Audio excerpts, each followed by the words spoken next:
que se inicia la grabación, pero en algún momento, cuando se inicia la grabación, yo debería recibir un mensaje.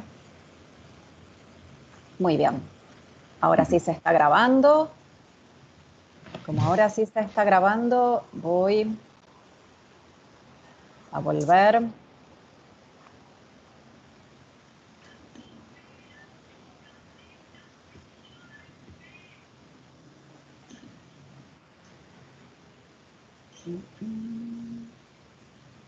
A ver si puedo compartir esta pantalla. Por favor, avísenme cuando empiezan a ver compartida la pantalla. Está tardando un poquito, pero esperemos. Yo la veo detrás, ¿eh? La veis detrás, claro. Sí, si reducías la pantalla, ahora no la veo. Ahora sí se ve. Pequeña. Pero se me va. Eh, Qué bonito problema. A ver, dejadme un segundín. A ver si puedo volver a compartir contenido. Un momento, ¿eh? Que tarda un poquitito. A ver. ¿Veis ahora la pantalla? Sí. Sí. Vale, es que está un poquito lento. Perdonad, ¿eh? Vale. Ahora sí, Nicanor, si me confirmas que se ve la pantalla completa, voy a comenzar. Disculpad, ¿eh? Está perfecto, sí. Muy bien, entonces ya me quedo tranquila. Bien, vamos a empezar con esta primera parte sobre el módulo de Introducción a las Humanidades Digitales. Unas cuestiones generales que las he dejado en el foro, pero que me gustaría también dejarlas en este formato en el día de hoy, es repetir que nuestro módulo está ya comenzado, como vosotros sabéis, y que está terminando el día 3 de abril. No suelo terminar el módulo ese mismo día. La idea, como vosotros sabéis, es que este módulo acompaña al resto de los módulos de los expertos, especialistas y máster. Y sé que la curva de aprendizaje que tienen muchos de los módulos es muy alta. Por eso este módulo va acompañando en contenido al resto de los módulos. Esa es su idea. De hecho, hoy mismo voy a subir la tercera unidad donde vamos a trabajar otras cuestiones que no las adelanto para que haya más suspenso, pero que asimismo, así como en el caso del trabajo que estamos haciendo en Voyant Tools, que acompaña un poco otros módulos como es el de visualización de datos y hasta, si se quiere, el módulo de estilometría, ya que ustedes aquí empiezan a hacer los primeros pasitos en lo que es el análisis de texto y la minería de textos, así vamos a ir trabajando. Yo les voy a dar al menos una semana antes del 3 de abril, la última semana de marzo, que también siempre suele coincidir con la Semana Santa, para ya no seguir subiendo materiales, para iniciar conversaciones sobre la escritura del trabajo final del módulo, los tiempos, las opciones, etcétera. Eso es algo muy importante. Van a ver ustedes que hasta, digamos, el 20 de marzo vamos a tener una actividad intensa y después eso va a menguar un poco y sí, como sabéis, me podéis encontrar en el foro, a través de los mensajes directos del Moodle o a través del correo electrónico. A mí siempre me parece muy interesante mantener esa conversación. Sé que las clases asincrónicas, sé que este método asíncrono suele tener ese problema, que es esta relación un poco directa con el alumno. La mayoría de nosotros se ha educado en espacios, ¿no?, áulicos, donde uno podía establecer conversaciones, se quieren, más fluidas o más habituales con compañeros, con los profesores, pero mi idea es que tratemos de alguna forma de recuperar esas conversaciones a través de los medios que en este momento tenemos, que es el medio digital. Y si tenemos que buscar otros, si ustedes prefieren en algún momento para las conversaciones ya más personales, buscar otro método, digamos, para comunicarnos, yo estoy muy abierta. De hecho, para mí este trabajo de enseñanza a distancia también es un método para ir aprendiendo nuevas estrategias para comunicarme con con los alumnos. Así que estoy como muy abierta a que ustedes de alguna forma me den feedback sobre cómo podemos seguir trabajando.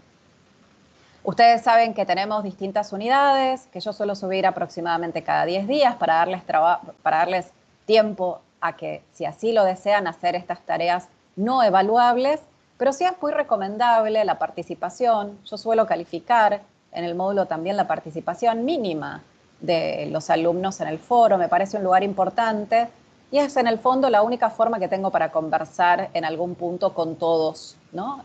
A la vez. Pero sí, evidentemente, todos los módulos de la maestría, disculpen, se aprueban cada uno con lo que llamamos una tarea final, ¿no? Una tarea que, digamos, engloba lo aprendido en cada uno de estos módulos. En nuestro caso, a mí me gusta mucho que ustedes trabajen en el formato de reseña. ¿Por qué? Evidentemente aquí hoy quienes se han sumado a esta clase sincrónica tienen muchos años de experiencia en el medio, ya sea en el medio periodístico, en las aulas, pero no suele ser así con el total de los alumnos que llegan a la maestría. Escribir reseñas es un muy buen ejercicio analítico, es un buen ejercicio exploratorio también para buscar distintos tipos de recursos y es un buen ejercicio también para dar a conocernos al mundo. Es una buena forma de publicar. A mí me interesa mucho que ustedes este módulo y esta maestría la usen para insertarse en el campo de las humanidades digitales. Las humanidades digitales se están construyendo en este momento, son un campo emergente, entonces la idea es construirlo entre todos y ser parte de esa comunidad. Una buena forma, como todos sabemos, es, por un lado, sumarse a los canales digitales más habituales de las humanidades digitales. Ustedes saben que, por ejemplo, Twitter es un foro exquisito para eso. Hay una comunidad académica de humanistas digitales muy grande ahí. Corre muchísima información por ese canal. Los otros canales son evidentemente sitios web, blogs, etcétera, donde hay a lo mejor una menor posibilidad de interacción. Y el otro canal es el de la publicación. Evidentemente están todos muy invitados a escribir un artículo. Como todos sabemos, eso lleva mucho tiempo y no lo voy a pedir como una tarea final del módulo, pero sí a escribir una reseña sobre un proyecto de humanidades digitales que ustedes consideran relevante, tanto para su disciplina o de los que yo ya empecé a compartir en el foro, una herramienta o software que ustedes quisieran reseñar, por ejemplo, ahora voy a poner el ejemplo de Voyant Tools, sería como un caso que se pudiera reseñar, un libro que les parezca de interés, y no solamente un libro, digamos, específicamente de humanidades digitales, pueden ser actas, puede ser una publicación que circule en la web y ustedes consideren también de importancia para reseñar. Nosotros en la revista de Humanidades Digitales publicamos reseñas de este tipo. Las reseñas en la revista de Humanidades Digitales suelen tardar un poquito en publicarse. Tenemos una demora de entre 1 y 2 años para publicarlas. Hay otro foro de publicación. Ustedes elegirán cuando envíen sus reseñas, que son las publicaciones de la Asociación Argentina de Humanidades Digitales, que tiene un ritmo un poquito más ágil para publicar reseñas. Los dos foros quedan abiertos y no es obligatorio enviar las reseñas a las revistas. Es una opción. Yo lo dejo, por si ustedes quieren, cuando se termina de corregir el trabajo y se considera que es publicable para que lo envíen a alguna de las dos revistas. Pero insisto, es opcional. Si ustedes quieren, pueden decidir no enviar su reseña a ninguna de las dos publicaciones.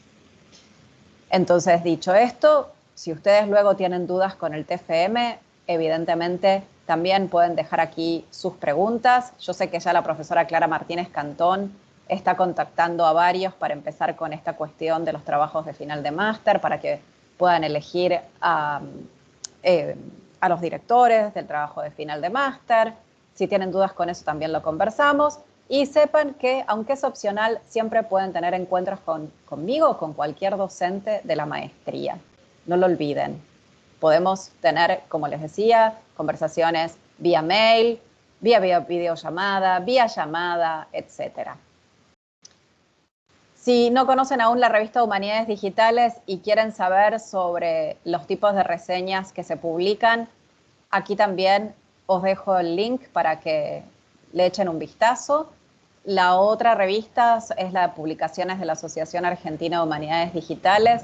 También pueden mirar un poco de qué se trata la publicación.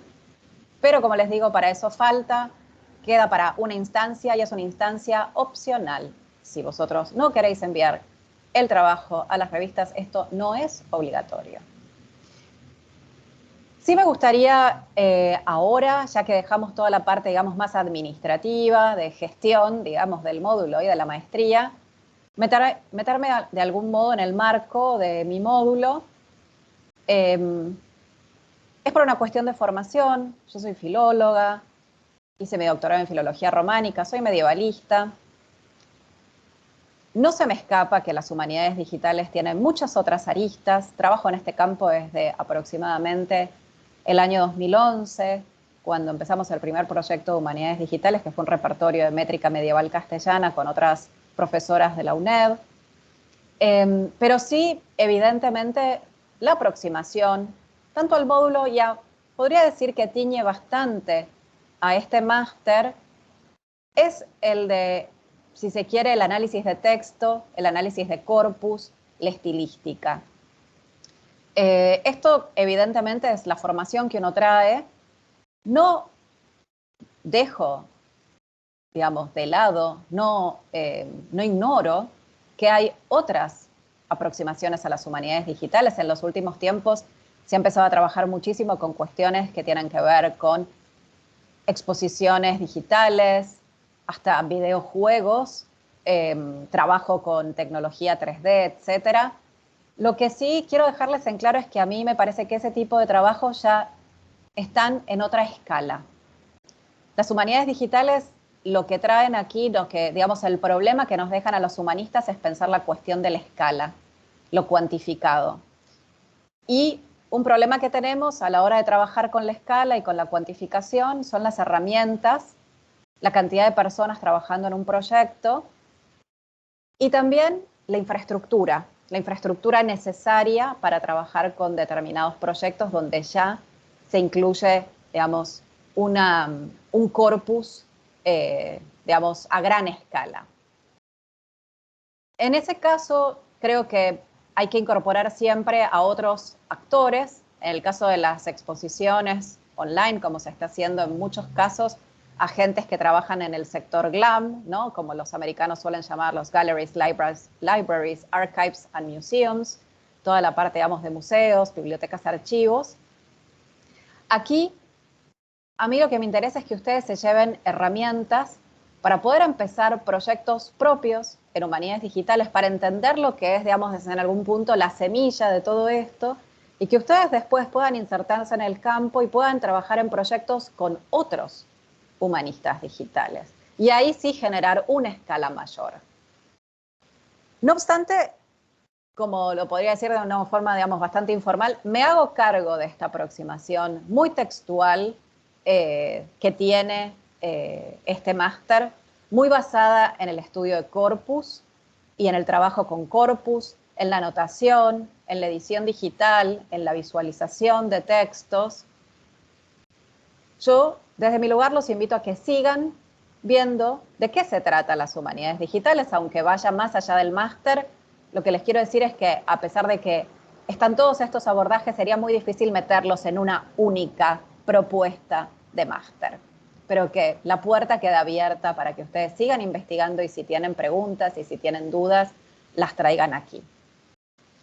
De alguna forma, creo que este máster se inserta, ¿no?, en las primeras definiciones. Un libro que les recomiendo, está en abierto, es este Digital Humanities de Burdick, Drucker, Lunenfeld, Presner y Schnapp. A pesar de que está en inglés, yo creo que es una introducción muy, muy buena a las humanidades digitales. si no lo encuentran en abierto y en la bibliografía que les dejo en los módulos, escríbanme, pídanlo. Voy a ofrecerles también cuando estemos terminando este módulo un listado de lecturas que yo considero fundamentales, pero si ya están interesados en tenerlos, puedo compartirlo antes de que llegue esa instancia.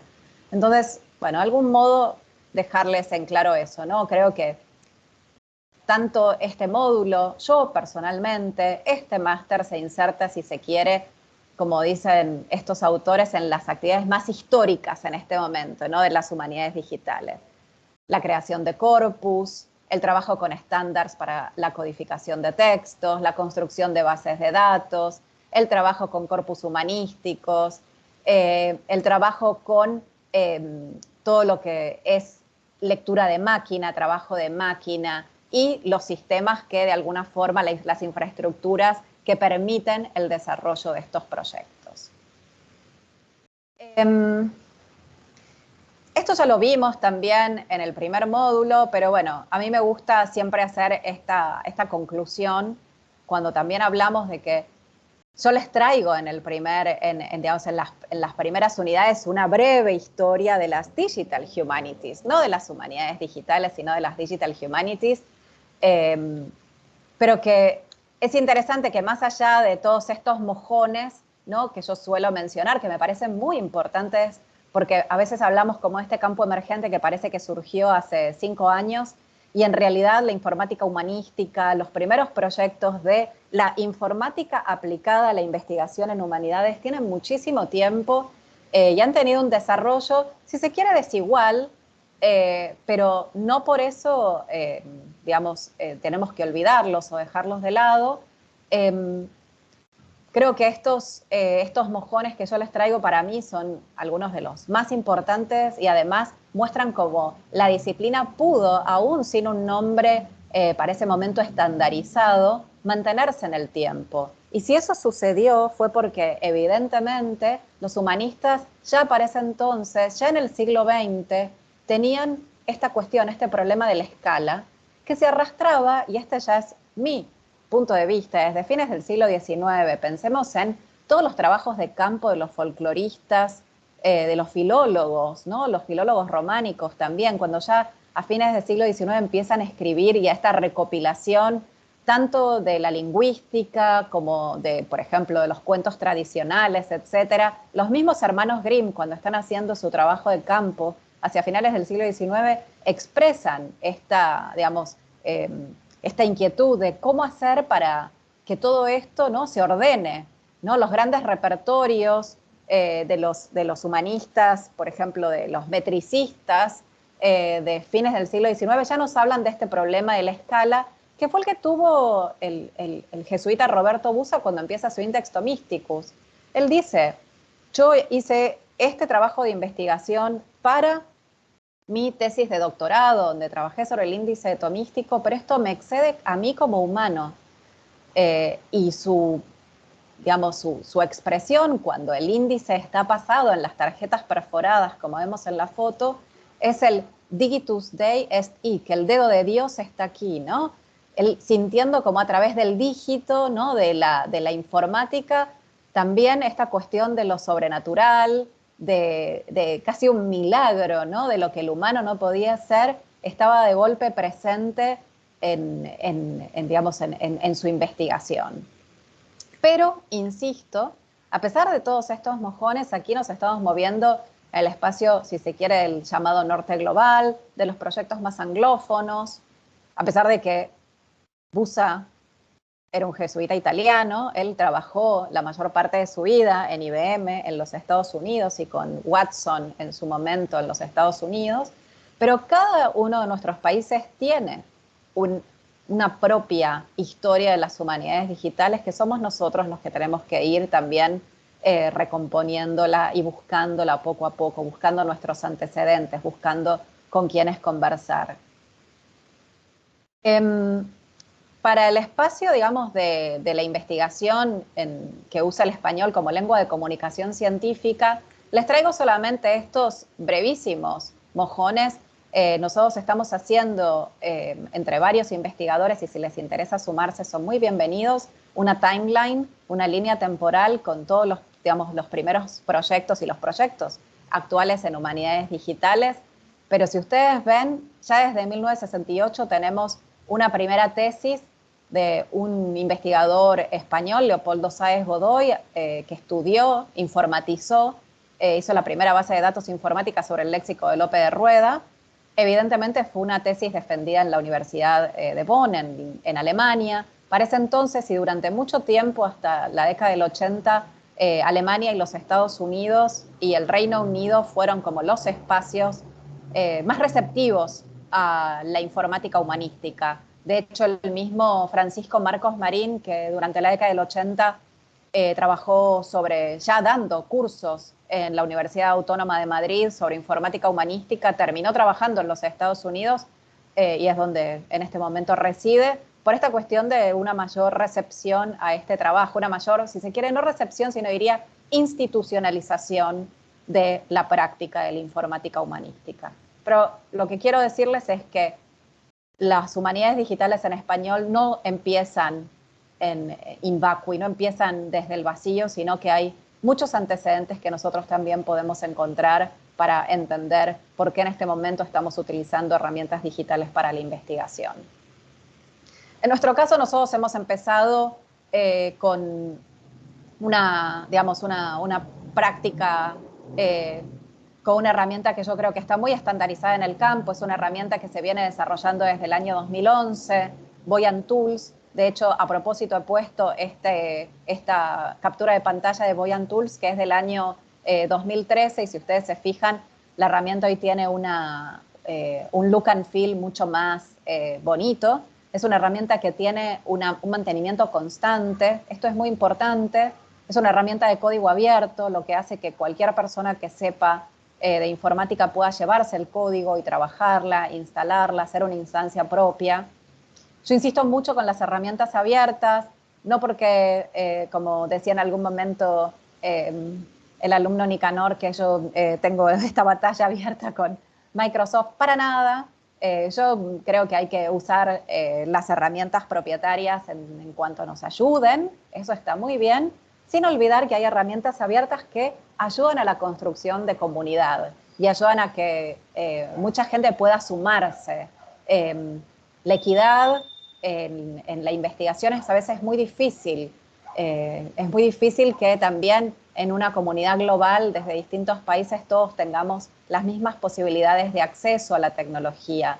La tecnología siempre implica, digamos, un aparato y una infraestructura donde hay, digamos, algún tipo de financiación o inversión monetaria de por medio, ¿no? Desde poder pagar un servicio de Wi-Fi a poder pagar a lo mejor una licencia para trabajar con un software. Por ejemplo, ustedes en la asignatura de TEI usan un software propietario para trabajar con los textos en XML, que es Oxygen, que necesita una licencia.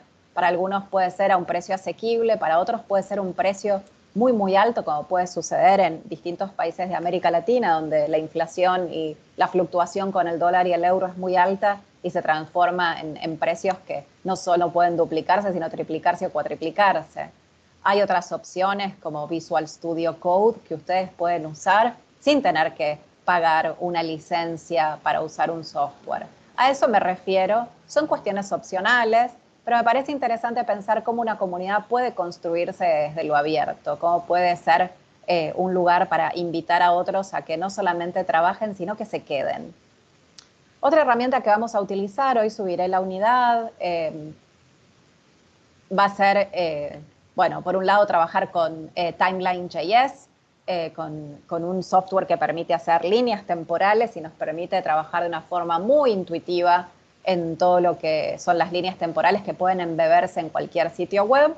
Y la otra herramienta que veremos en la siguiente unidad es Recogito, que es un software de anotación que permite hacer anotación semántica sobre textos. Veremos un poco el impacto de la visualización, de la historia literaria de digamos, lo que se llama la literatura geográfica también, cómo se vino desarrollando en el siglo pasado y cómo hoy impacta en el desarrollo de las humanidades digitales, esta cuestión de la posibilidad de ver los textos a través, por ejemplo, de mapas, no solamente de visualizaciones, de grafos, gráficos, etcétera, sino a través de mapas.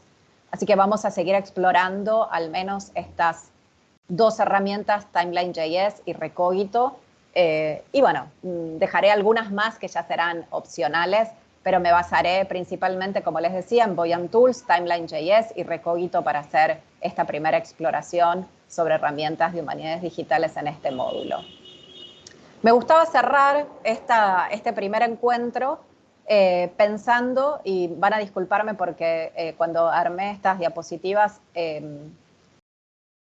olvidé traducir estas diapos.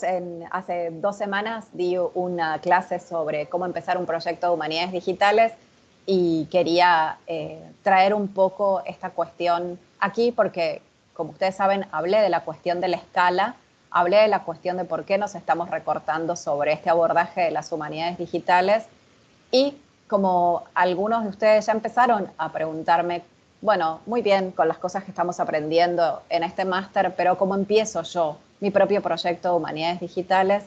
Me gustaba pensar con ustedes qué pasa cuando estamos en un proyecto de humanidades digitales y qué cosas son importantes para tener en cuenta. Yo creo que, y mi personal punto de vista sobre esta cuestión es que más allá de pensar los objetivos que tenemos, los problemas que queremos solucionar, por qué estamos haciendo este proyecto, qué recursos tenemos, a quién le estamos hablando, cuáles son los recursos que podríamos tener y empezar un proyecto sin ningún tipo de financiación y qué oportunidades de tener financiación tendríamos. Yo creo que lo primero que tenemos, digamos, en algún punto que pensar es, digamos, dónde estamos y con quiénes vamos a trabajar. Uno puede soñar con tener un gran proyecto con una tecnología increíble, pero si está, por ejemplo, trabajando en una universidad donde el sector tecnológico apenas puede dar apoyo a un proyecto, mi sugerencia es empezar por proyectos, lo que yo llamo los proyectos semilla, los pequeños proyectos, donde pueda empezar a mostrarse, digamos, algún tipo de investigación que después sea escalable. La escala me parece muy importante. El otro día conversaba con algunos de ustedes cómo nosotros podemos hacer un proyecto de edición digital bien con 5 textos o con 5 millones. En este momento en Europa hay un proyecto que se llama Distant Reading, siguiendo un poco, como ustedes ya conocen, la teoría de Moretti sobre la lectura distante, donde se está trabajando y haciendo minería de textos sobre la mayor parte de las bibliotecas europeas que en este momento tienen materiales en línea. Imagínense, todas las bibliotecas europeas que tienen material literario en línea. Es una barbaridad, ¿no? Pero es un proyecto que se ha comenzado entre una gran cantidad de universidades europeas a través de un proyecto europeo con una financiación enorme y con un tiempo también muy grande. Tienen casi 10 años para terminar este proyecto. Entonces ustedes ven como aquí hay una cuestión de escala. Yo insisto mucho en humanidades digitales, empezar con pequeñas escalas y pensar en un proyecto que pueda crecer, en una infraestructura que crezca, en pensar cómo hacer una base de datos, un proyecto, un sitio que pueda crecer, que sea lo suficientemente, digamos, abierto para actualizarse. Piensen que hay software que, por ejemplo, va actualizándose hasta CMS que ustedes conocen bien, como WordPress, tienen formas, digamos, de hacer actualización de su CMS. Hay otros que no, que tienen una actualización mucho más tardía.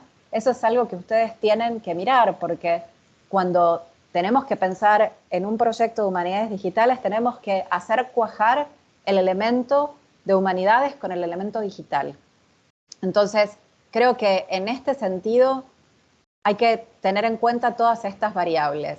La cantidad el tiempo y cuántas personas van a trabajar con nosotros. No es lo mismo hacer un trabajo individual acotado como el que podrían hacer para este máster como un proyecto a largo plazo.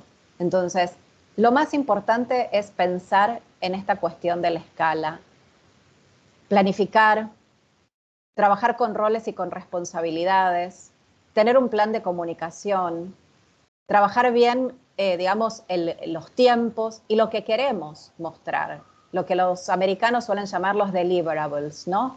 Me parece que es un lugar muy importante para pensar, antes de empezar un proyecto de humanidades digitales. Y luego sepan que hay una gran cantidad de herramientas que ustedes pueden ya utilizar antes de mostrar el proyecto. ¿A qué me refiero? Hoy los datos también pueden ser compartibles, consumibles, uno puede trabajar a su vez en distintos espacios con otros investigadores, pero también puede pensar un proyecto donde la idea sea trabajar sobre datos. El repositorio de datos que nos sirve para, digamos, compartir software, para compartir código, que tiene en este momento un alcance muy grande. No es abierto por completo porque tiene opciones de pago, pero sí tiene grandes opciones para trabajar también digamos, con la oferta abierta, es GitHub. GitHub tiene además un sistema donde se puede unir ese repositorio para hacer el depósito de, por ejemplo, las fichas que ustedes pueden estar haciendo en este momento en la asignatura de T, y ustedes podrían abrirse un repositorio en GitHub y subir ahí las fichas para compartirlas con otro, para traer también desde GitHub, para poder traer hacia su repositorio otras que otros investigadores hayan hecho. Y también tiene una unión interesante, una posibilidad de poner en unión otro repositorio que también sirve para preservar a largo plazo investigación, como puede ser artículos propios. Uno puede abrirse su propio sitio en Zenodo, depositar, por ejemplo, sus trabajos en Zenodo y unir su repositorio en Zenodo con el repositorio de GitHub. Sé que ahora esto suena un poco chino para los que no lo conocen. Lo ideal, lo importante ahora es como ir a mirar un poco estos dos recursos y ver qué son, cómo trabajan, qué hacen, qué se podría utilizar también dentro de lo que ustedes están haciendo, el trabajo en la diplomatura, y más allá de esta, si comienzan un proyecto de humanidades digitales. A mí me parece que son, digamos, lugares donde ya podemos pensar no solamente en compartir o mostrar productos, pero también procesos, porque las humanidades digitales también son eso. Por primera vez en las humanidades podemos mostrar procesos. Esto es mucho más habitual en el campo de lo que solemos llamar las ciencias duras, pero no es tan habitual en el campo de las humanidades. Entonces, por primera vez podemos ver y mostrar nuestros datos, nuestros sets de datos. Es importante también pensar que eso puede ser un proyecto de humanidades digitales y que de alguna forma nos permite meternos en este, digamos, campo, en este roadmap, ¿no? Como se le suele llamar, en esta nueva iniciativa, que es la de la ciencia abierta, que viene en algún punto ahora siendo la conversación que todas las universidades están teniendo en todo el mundo. Cómo hacer que, digamos, el impacto de la producción científica llegue no solamente a la academia, sino también a la ciudadanía. Cómo el medio digital puede ser, digamos, el espacio para que ese impacto, esa visibilidad sea exponencial, ¿no? Entonces, el acceso abierto a las publicaciones, publicar en acceso abierto, poner los datos de investigación en abierto, utilizar infraestructuras abiertas, claro que ayuda a que la visibilidad y el impacto siempre sea mayor, pero también podemos pensar en otras opciones que van de la mano, como utilizar métodos abiertos, como por ejemplo puede ser la constitución de grupos de investigación en distintos espacios que compartan también proyectos que comparten, digamos, sus datos y metodologías, trabajar con herramientas de código abierto, open source, pensar en desarrollar, digamos, herramientas para la educación abierta o recursos de educación abierta, como pueden ser tutoriales. En este módulo ya empezamos a hablar, por ejemplo, de una revista como el programa Historian, que publica tutoriales a tal fin, y lo que se llama la ciencia abierta, la ciencia ciudadana, que en estos últimos tiempos lo que intenta hacer es este puente, ¿no?, entre la academia y la ciudadanía, cómo hacer proyectos que no solamente circulen dentro del ámbito universitario de la investigación, sino que también puedan ser consumibles por la ciudadanía, tanto desde el espacio web como otros a los que estamos acostumbrados, que pueden ser exposiciones físicas, trabajo en bibliotecas, trabajo colaborativo, en espacios, digamos, de centros culturales, etcétera. Como las humanidades digitales también en ese sentido pueden ser un puente para, desde la ciencia abierta, movernos de la universidad a estos otros espacios periféricos, al campo de, digamos, académico, pero no ajenos, porque en el fondo siempre estamos y siempre estuvimos en un diálogo. Si se quiere, aquí lo que se trata es de fortalecer esos lazos. A mí me parece muy importante también la historia oral. Les hablé mucho de publicaciones, les hablé mucho del ámbito académico. Desde la Asociación Argentina de Humanidades Digitales tenemos un podcast que también está accesible desde YouTube, si no usan servicios como Spotify, etcétera. Y entrevistamos a gente de todo el mundo que trabaja en humanidades digitales. Hemos entrevistado a investigadores de España, de Colombia, de México, de Chile, de la Argentina, de los Estados Unidos, pero que trabajan en investigación en español. A mí también eso me parece muy importante. Me parece importante saber qué están haciendo los otros, cómo lo están haciendo y por qué. Insisto que desde mi punto de vista el campo de las humanidades digitales en este momento no solamente está emergiendo a pasos rapidísimos, sino que por primera vez nos permite como este tipo de conversaciones globales, donde si se quiere es a veces más difícil encontrar, digamos, conocernos entre todos por la escala, pero sí por primera vez nos permite un trabajo que antes no era posible, ¿no? Esta cuestión de estar compartiendo conocimiento desde un lugar a otro utilizando el medio digital y saber, no solamente conocer los proyectos por lo que uno encuentra en la web, por un artículo que pueda leer, sino escuchar de la voz de esta gente que hace humanidades digitales, cómo lo hace, cómo empezó, por qué y hacia dónde van sus proyectos, también me parece muy interesante.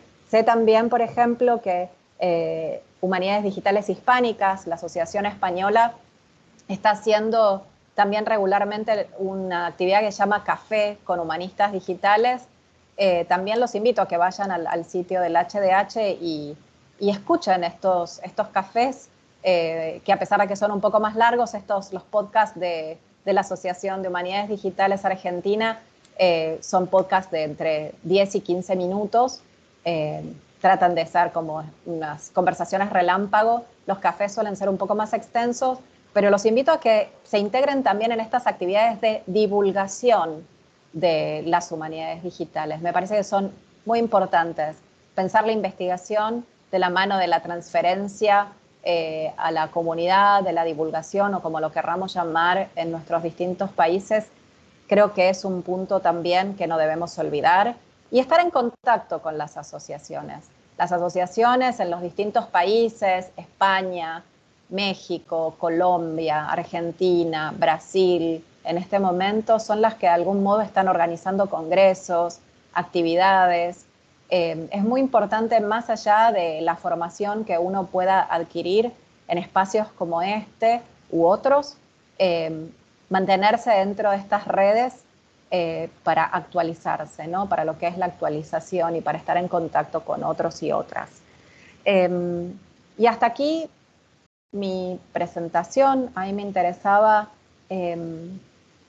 digamos, en algún punto,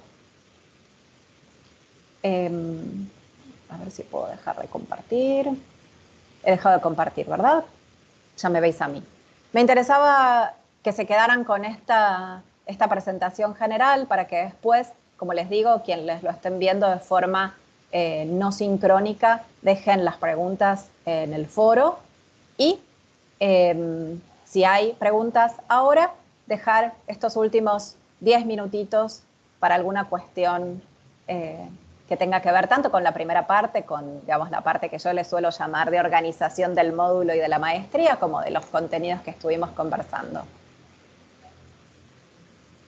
Así que abrimos este turno de preguntas. Ahora me parece. Una es cuando hablaste de un programa para hacer el Timeline Rejet o algo así. Es que no lo pillé bien. ¿Cómo es?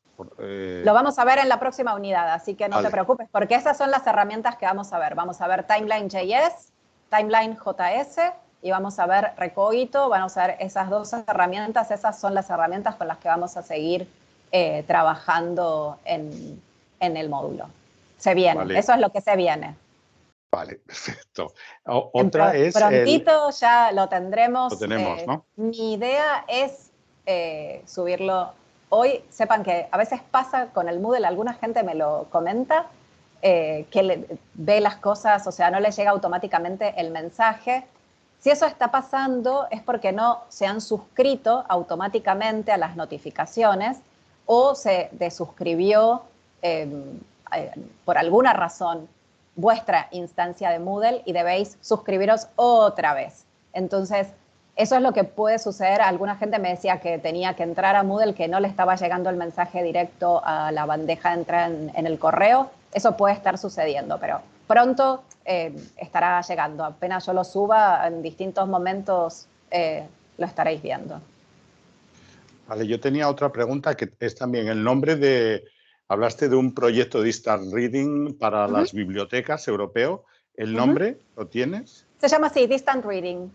Ah, se llama Distant Reading, vale. Sí, sí, es un proyecto europeo. Voy a pasarlo también ahora cuando suba el mensaje de que está subida esta clase y en la nueva unidad. Les subo el link para que vean el proyecto de Distant Reading. Muy bien. Perfecto. ¿Algo más? Sí, una cosa solo más. Entiendo lo del software libre y lo de Microsoft y todo eso. Me ha quedado muy claro. Quizá tengo una perspectiva un poco de primer mundo o de no sé, o lo que seamos, ¿no? Y lo entiendo perfectamente que la necesidad de las herramientas que sean abiertas, intentar trabajar lo máximo posible. Tengo una pregunta que ¿cómo compaginar, Jimena, el equilibrio entre, porque estamos viendo sobre todo proyectos de humanidades digitales en español? Bueno, más o menos. Yo les dejé bastantes otros ejemplos, de hecho, a cada uno de humanidades digitales, bueno, del campo más anglófono. También hemos visto en la primera unidad otros proyectos. Y la pregunta es que ahí hay un dilema, ¿no? Que es que al haber una dominante tan enorme anglocentrista, el volumen de proyectos que me imagino que se han hecho pues, en China, en Polonia, tal, muchos de ellos quizás se han hecho en inglés, ¿no? Y nosotros tenemos una comunidad de 500 millones de posibles destinatarios, entonces es muy importante. Pero ahí hay un problema que yo creo que hay que resolver o que hay que dirigir, que es cómo podemos admitir a Jesús. Me parece que yo creo que se había ido. Vale. Te perdiste, ¿no? Que se ha ido la luz. Justo en medio de la sesión. Hablando de infraestructuras. Sí, y ya lo siento porque justo cuando estaba explicando cómo montar un proyecto, etcétera. Bueno, pero lo bueno, Jesús, es que si no falla nada, quedará grabado. Así que espero que luego podáis luego lo veré. verlo. Vale. Pues nada más termino eso, que le estaba planteando. Uno de los problemas que yo veo en las humanidades digitales en este momento es que el gran volumen está en inglés, porque es anglocéntrico y es donde es decir, y al mismo tiempo hay que desarrollar, evidentemente, los locales y, desde luego, el español, que tiene una comunidad tan grande, ¿no? Entonces, pero los grandes proyectos, me imagino que muchos de ellos, o la mayoría, estarán en inglés. Entonces, ahí yo creo que hay un problema complicado de ¿Y cuál es el problema? A resolver. ver, ¿Cómo competir. No, todo lo contrario. ¿Cómo compaginar? En lugar de... Yo soy más de la copulativa que de la disyuntiva, ¿no? Es decir, y no o. Es decir, yo no creo que el modelo sea o el anglófono o el anglocéntrico o español o polaco, alemán, el que sea, sino cómo gestionar el hecho de que grandes proyectos, al haber tenido financiación, una historia están en inglés y al mismo tiempo ir creando lo mismo en español, en nuestro caso en concreto. Es decir, cómo compaginarlo. Pues no lo veo tan complejo. Creo que lo que sí tenemos que pensar, lo primero, es la cuestión del multilingüismo, ¿no? Cosas simples y muy simples. Hoy en día, evidentemente, todos los proyectos de investigación, sea el objeto de estudio que sea, o sea, una base de datos en línea, la edición digital de un texto específico, una serie de visualizaciones de datos o un software, etcétera, se muestran evidentemente desde un sitio web, ¿no? Creo que una de las cuestiones que casi nunca se piensa es cómo hacer sitios web multilingües, que hoy en día no es tan difícil. Hoy en día hay un montón de plugins hasta para hacer sitios web estáticos, gratuitos, donde podrían tranquilamente utilizarse plugins de traducción automática. En ese sentido, el gran Google hace un muy buen trabajo con su traductor automático, que después es muy corregible desde lo humano.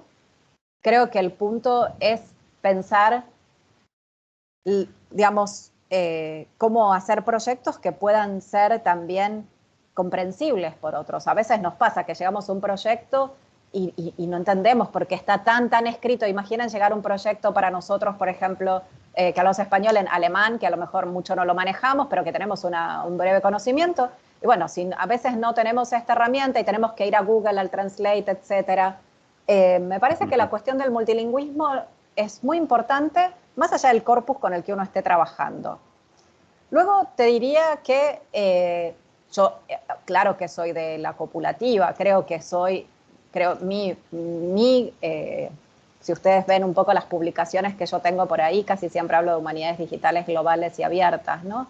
Me parece que la cuestión de lo global se construye desde un lugar donde se le da, digamos, espacio a todo el mundo, a los distintos abordajes sobre humanidades digitales, a las distintas lenguas. Me parece que todas esas cuestiones son solucionables si se llega como a estos terrenos medios, ¿no? Todos sabemos que si vamos a un congreso internacional sobre Digital Humanities, bueno, la COINE va a ser el inglés, ¿no? Eso no me parece a mí un problema. Sí me parece un problema cuando los que tienen la COINE dominante no hacen el más mínimo esfuerzo por aprender, aunque sea una segunda lengua, para tratar de mínimamente comprender, ¿no? Como al otro, cuando uno está haciendo un gran esfuerzo para incorporarse a esa COINE dominante. Entonces creo que lo que hay que lograr ahí sí es un terreno medio. Lo que sí es más preocupante de lo que vos estabas comentando, Nicanor, desde mi punto de vista, es la cuestión de la escala, de los grandes proyectos y los pequeños proyectos.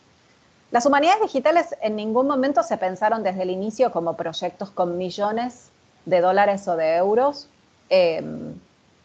y con un componente tecnológico tan avanzado. De hecho, se pensó al revés, no como los informáticos, tecnólogos, etcétera, entran a las humanidades, sino cómo los humanistas entran a la tecnología. Entonces, la idea era dotar a los humanistas de un set de herramientas que les permitiera realizar proyectos. Evidentemente, esto fue de alguna forma aprovechado también por distintas agencias de financiación que han encontrado que, bueno, a ver, No es lo mismo un proyectito que yo pueda hacer con mis herramientas que lo que pueden hacer grandes informáticos mostrándolo aquí y allá a una escala enorme. A mí, con toda sinceridad, ahí se me desdibujan las humanidades digitales, porque para mí lo importante es hacer humanidades, no hacer tecnología. Creo que no debemos perder nosotros como humanistas y no debemos, digamos, sucumbir a decir, dejo de lado la parte humanista para pasarme a la parte tecnológica. Somos humanistas, necesitamos hacer investigación en humanidades. Es muy importante conocer los corpus con los que estamos trabajando, el material con el que estamos trabajando.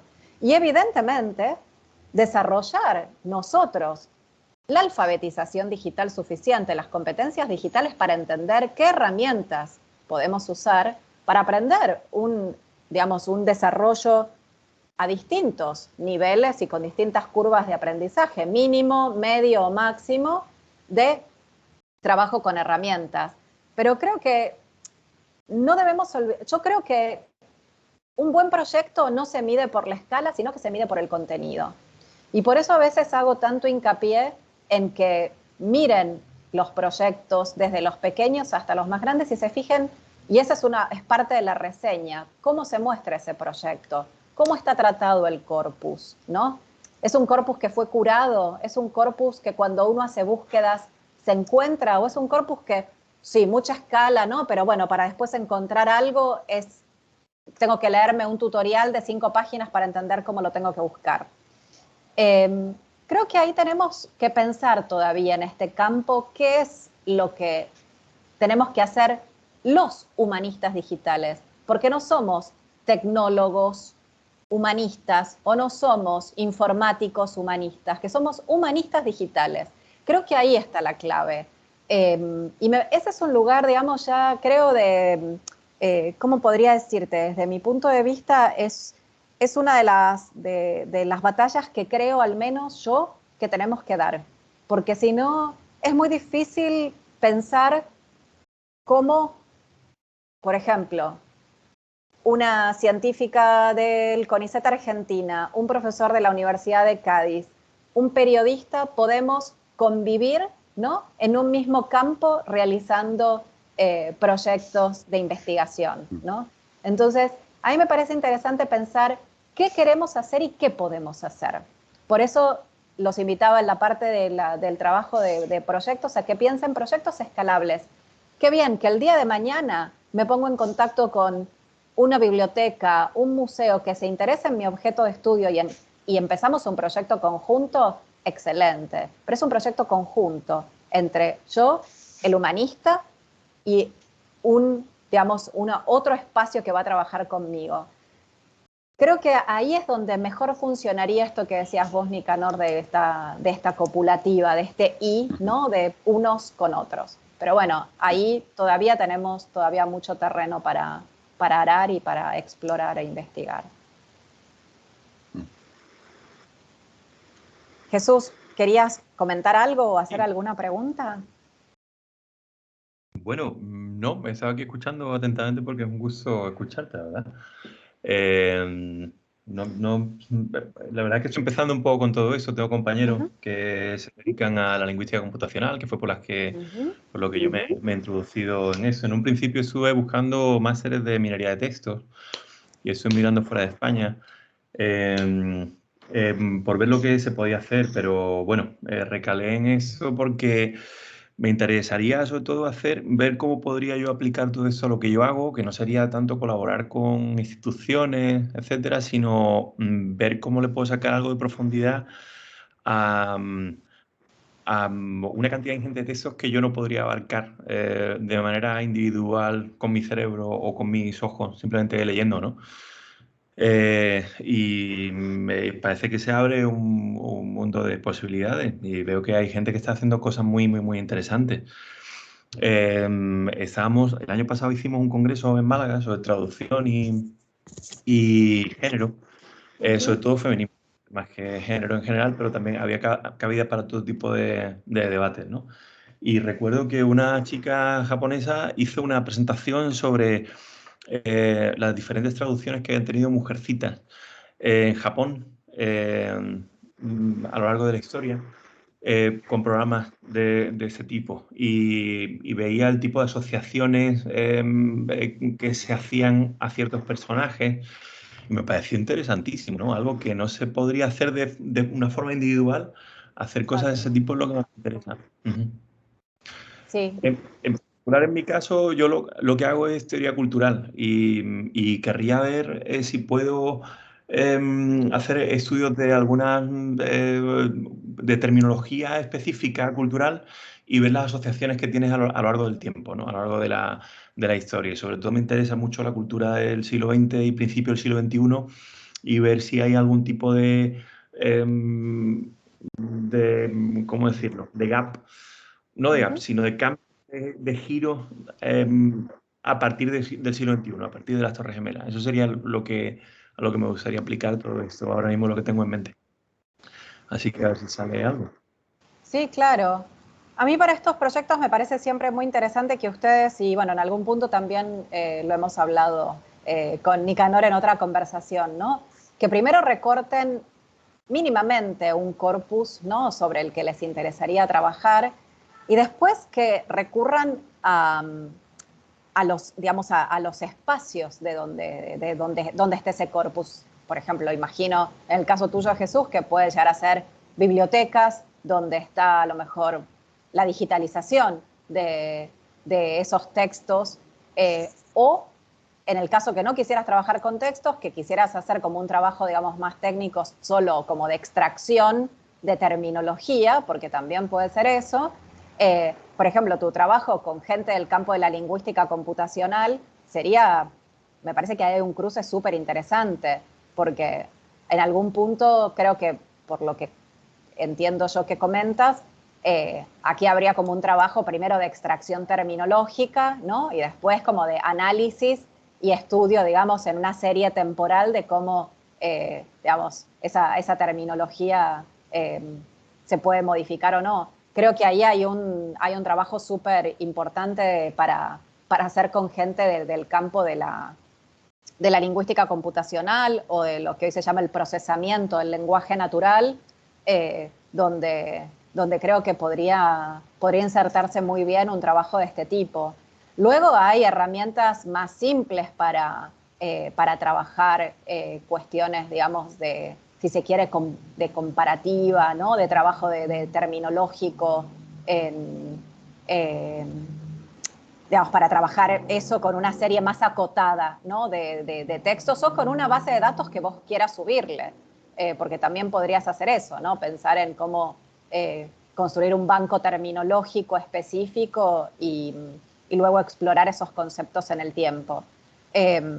También ahora cuando suba, solo porque Teams no deja que yo vaya y venga de la pantalla demasiado intuitivamente, entonces te voy a compartir un par de herramientas que tal vez de extracción terminológica, que tal vez sean interesantes no para que uses ya en lo inmediato, sino para que explores a futuro, y también para que si en algún momento está esta posibilidad de trabajo con gente de la lingüística computacional, la tengas en cuenta, porque creo que ahí hay una sinergia que te va a ser útil. Así que sí, y lo que necesites, si hay algo más que yo pueda como ofrecerte en ejemplos de proyectos, también aquí estoy. Muchísimas gracias. Muchas gracias. Bueno, y si no tenemos más preguntas, como ya estamos aquí hace una horita conversando, nos encontramos en el foro. Como les dije, voy a subir esto, voy a subir la próxima unidad y seguimos conversando en el foro. Y si más adelante ya tienen idea de, por ejemplo, qué reseñar para la tarea final, etcétera, pueden ya ir comentándomelo y podemos intercambiar opiniones sobre eso, o podemos seguir esperando a que ustedes sigan viendo el resto de las herramientas, etcétera, y lo conversamos más adelante. Pero no duden en escribirme por lo que necesitan. En el campus se pueden ver ejemplos, ¿verdad? De esa reseña en la revista que has Sí. comentado. Sí, sí, además también está el link, si ustedes entran a la RHD, la revista de Humanidades Digitales, van a ver ahí toda una serie de reseñas ya hechas por exalumnos de de esta maestría para que vean un poco, bueno, el material que publicamos. Y yo suelo dejar unos lineamientos generales, unas preguntas que ustedes se pueden hacer. He hecho un borrador con todas preguntas que ustedes pueden ir, digamos, contestando y que sirven para armar la reseña. Muy bien. Como que van guiando un poco el contenido. Una preguntita solo corta. Sí, claro. La biblioteca, para poder sacar libros de la biblioteca, yo me puedo ir a la biblioteca de Gerona, que es la asociada. Estoy cerca de Gerona. Sí, entonces, claro. Vale. Sí, sí. Con, digamos, con tu categoría de alumno UNED, Vale. está franqueado el acceso y deberías poder también, bueno, entrar a la biblioteca. Primero ver si están los textos que necesitas en esa unidad de la UNED en lo digital. Yo me aseguraría primero eso antes de ir a buscar los libros. Ya ha ido, o sea, ya ha muy mirado. bien. Ya ha Muy mirado bien. y he visto que lo tienen, pero lo tienen prestado desde hace 3 años o algo así, el que busco, porque es un libro que cuesta Bueno, 70 euros y descatalogado y tal. Entonces, hay un problema. sí, Bueno, pero bueno, aparecerá, si no es en esta, es en otra, y luego está el préstamo entre... sí, entre vale, bibliotecas. Bueno, vale, vale, y si hay alguna otra duda, me lo comentas. No hay ningún problema. Lo averiguamos. perfecto. Bueno, que Vale, tengan un lindo día y que lo mismo. hablamos pronto. Gracias por estar aquí No, y un gracias a ti. saludo también a quienes no pudieron unirse. Hasta prontito. Que sigan bien. Venga, hasta luego, Adiós, gracias. Luego, adiós. gracias. Hasta luego.